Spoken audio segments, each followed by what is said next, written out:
There are people who don't want to knock down their fruit trees, right? So what do? There's a harama. You sell the tree to the guy, and then the guy knocks it down.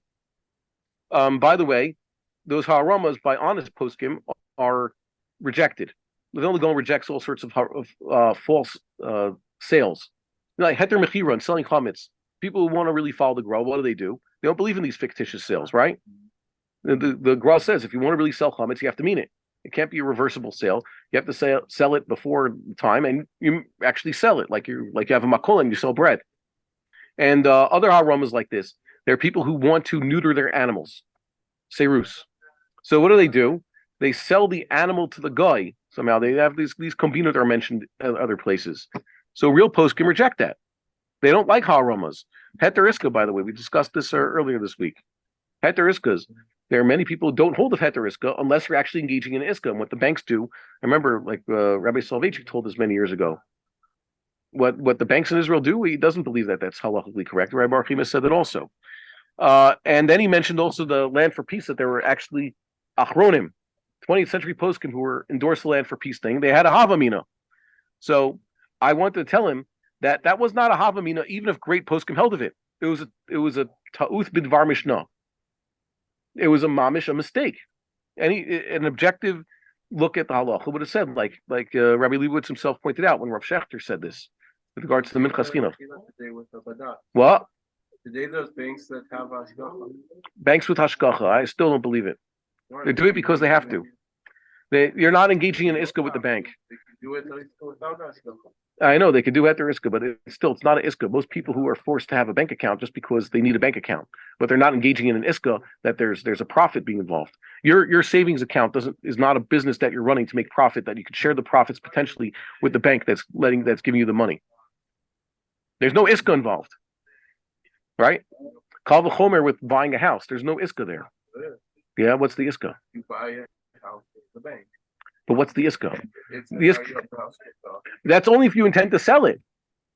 If you're if your business is buying and selling, if you're a nadlanik, a real estate person, so the bank helping you invest in properties that with the intention to sell them, then yes, that's an iska. That's the vast majority of people who are buying houses here in Israel are not buying houses as an iska. They're buying houses so they could have just a place to live and not be homeless every 2 years, every time their rental contract expires. You don't own yet, do you? No. Okay, so good. You tell me when it comes time, God willing. Eventually, people say. Eventually, but that's not the iska. Yeah, that's not the intention at all. And by the way, by that time, they've already hopefully paid off the mortgage. Okay, so there's no iska involved in this. Iska is very simply the heter iska is that the lender can lend and expect to get back more than he originally gave. Why? Because he's engaging in a business partnership that's going to create profits, and he sort of accepts the risk of losing this because the business might fail. But there's a way he's not going to suffer the loss because the other guy's going to have to take an oath on a sefer Torah.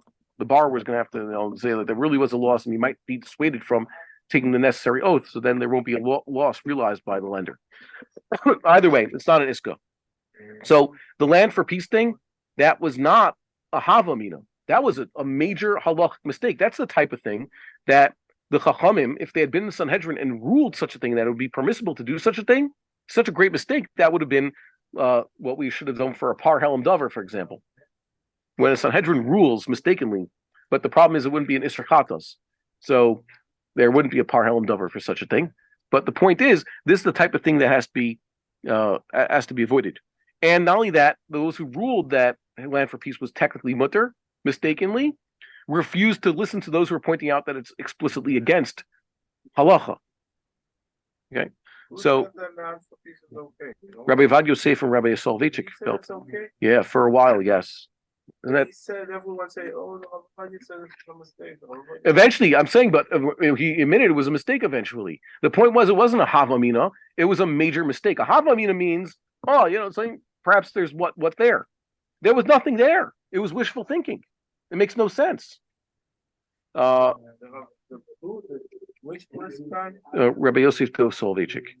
He wrote, yes, that the question of land for peace is not one for halacha, it's for generals. Will it work? It's an issue of tact, tactica, military tactics. I like to say that against Okay. the So, state. no, he wasn't like that. No, he was the head of the Mizrahi in America since the 1950s. Religious Zionism.